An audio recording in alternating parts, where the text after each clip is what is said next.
Dear Madam President, dear guests, ladies and gentlemen, first of all, Madam President, welcome to Azerbaijan. I'm very glad to see you again. We met last year twice at the margins of European political community summits, May and October, and had broad discussions on our bilateral agenda and many other issues. We, by the way, have a very active phase of relationship between European Commission and Azerbaijan.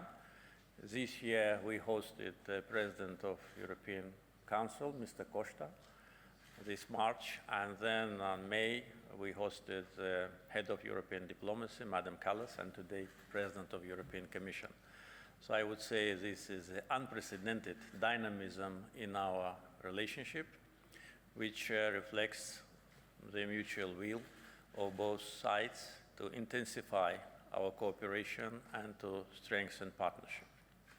We highly value relationship with European Commission, and today with Madam President and with delegations, we broadly discussed a very impressive agenda. European Union is Azerbaijan's main trading partner.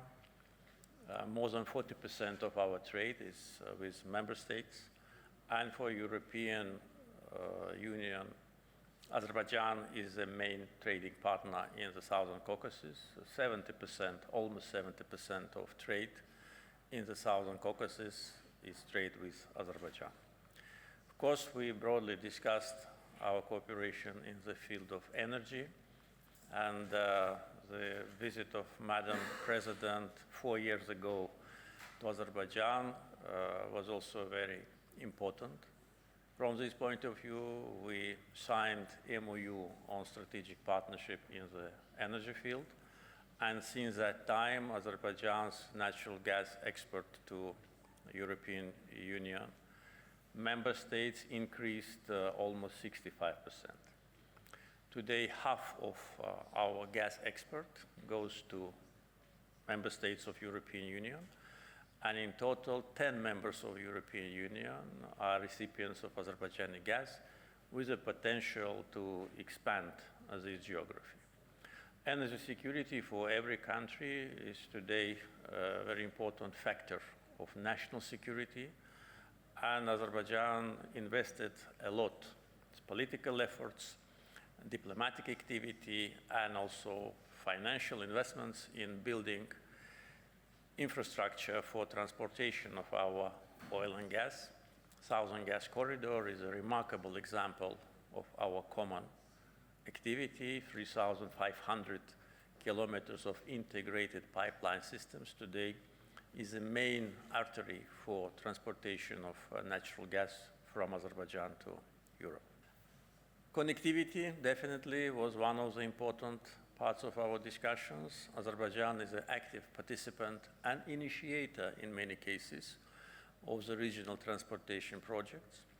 East-west and north-south transportation corridor cross Azerbaijan, and having good relations with the neighbors and the neighbors of our neighbors allowed us to establish a very broad cooperation format, which is to the benefit of all the actors. Today, the volume of cargo through Azerbaijan in all directions is growing. We invested largely in transportation infrastructure in Azerbaijan and in the neighborhood, and are continuing to do it.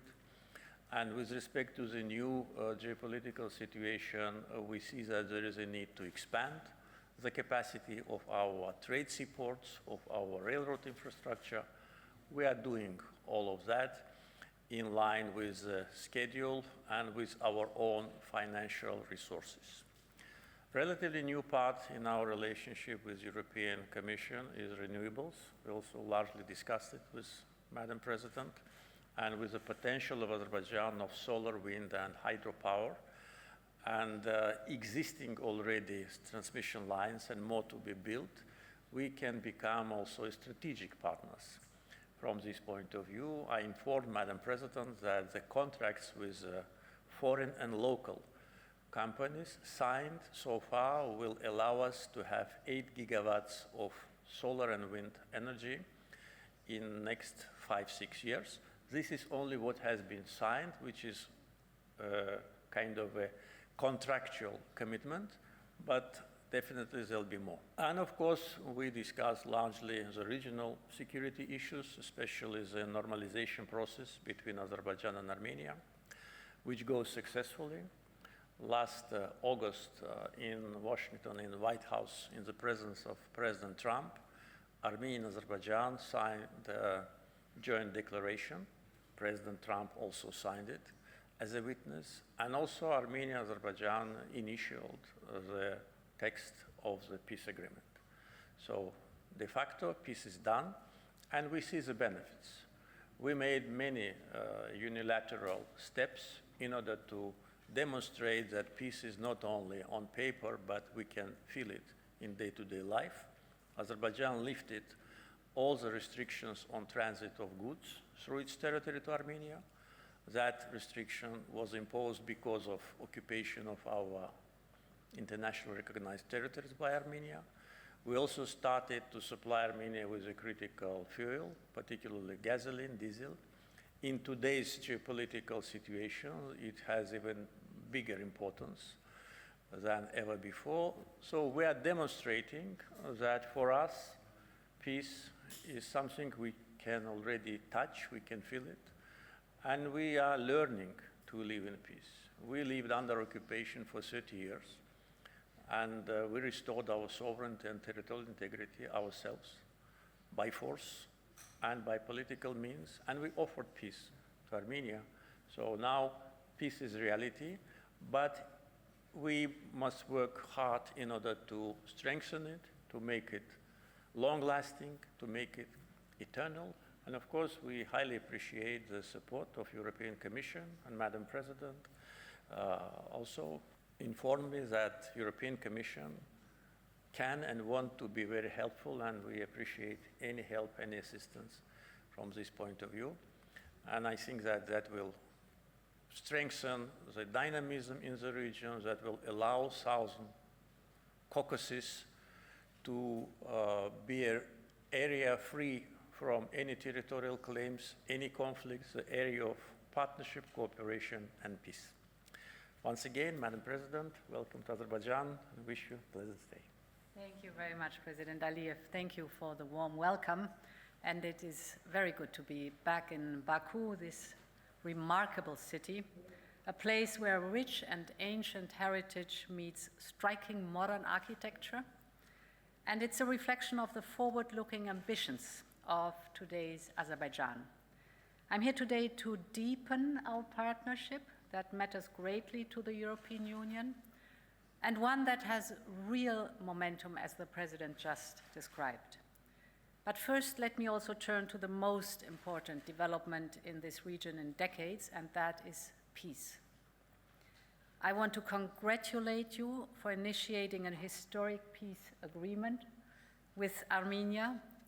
You showed personal leadership in promoting peace and cooperation across the region, and it is creating new opportunities for stability, trust, and shared prosperity. The European Union strongly supports this process, and we will continue to do so. Together, we can indeed turn peace on paper into peace in practice, and that's why we are working here today together. And this brings me to my first point today. We want to foster peace through connectivity. We have the Global Gateway Investment Program, and through this Global Gateway Investment Program, we will invest up to 200 million euros in grants for transport, energy, and digital links across the South Caucasus.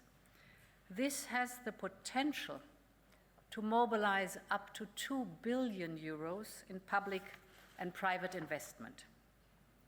Projects could include the rail connection through Nakhchivan, the developing of the port of Baku, for example. The South Caucasus is one of the world's great crossroads, connecting Europe, the Caspian, and Central Asia. Its strategic importance continues to grow, and Azerbaijan has a central role to play. Few countries are as well placed as yours to drive regional cooperation and stability. Azerbaijan tactfully combines its strategic geography, its growing economic, political, and regional influence, and that is why we are proposing to launch an EU-Azerbaijan connectivity partnership. This goes hand in hand with a high-level connectivity dialogue, a dialogue that covers transport, energy, and digital connectivity. We will also work on the organization of a regional connectivity investment conference, preferably right here in Baku, and thus bringing together Europe, the South Caucasus, and Central Asia. My second point is an announcement of a new 20 million euro peace fostering program. Together we want to help peace take root in the region, to make the benefits of peace visible and tangible in people's everyday lives, those who live in border regions. We will invest in better healthcare, for example, with the procurement of ambulances. We will focus on safety through demining. We will invest in strong local communities through rural development, water management, precision farming, you name it, and of course the support for small and medium enterprises. Let me also turn to energy. It remains one of the strongest pillars of our partnership. In recent years, Azerbaijan has proven to be a reliable, trusted energy partner to the European Union. We have not forgotten that at a time when Russia weaponized energy and turned off the gas for Europe, Azerbaijan stepped up. The Southern Gas Corridor indeed strengthened Europe's energy security, and it is a remarkable success story. And I want to thank you for that. Now we are preparing the next chapter. Azerbaijan is investing in the energy of the future, such as your plans to develop offshore wind energy in the Caspian Sea. You have both the ambition and, of course, the potential to become a hub for clean electricity. And this fits perfectly with Europe's own clean transition. So we see enormous potential to deepen the cooperation on renewables, on electricity interconnections, and on regional energy networks. We welcome your plans to build a green energy corridor linking Azerbaijan with the European Union. Greater renewable generation can also free up more gas for export and thus help reinforce regional energy security by sharing with the neighbors. We very much welcome also your suggestion of an electricity cable to Armenia. This is a very interesting point. So what I'm describing is basically renewables are powering the future of our economies, and here in the South Caucasus, they can also power to help peace. Finally, we discussed how to deepen the economic partnership. The European Union is already Azerbaijan's largest trading partner and biggest investor. Now we want to build on that. The resumption of discussions on a new comprehensive agreement is an important step. This can open opportunities for even more trade between Azerbaijan and the European Union, and we will work together to make progress happen. So, President Aliyev, the European Union believes in a bright future for this region. Let us work together for peaceful South Caucasus, for South Caucasus connected to Europe, the Caspian and Central Asia, and for an ever stronger partnership between us. Thank you very much. Thank you very much.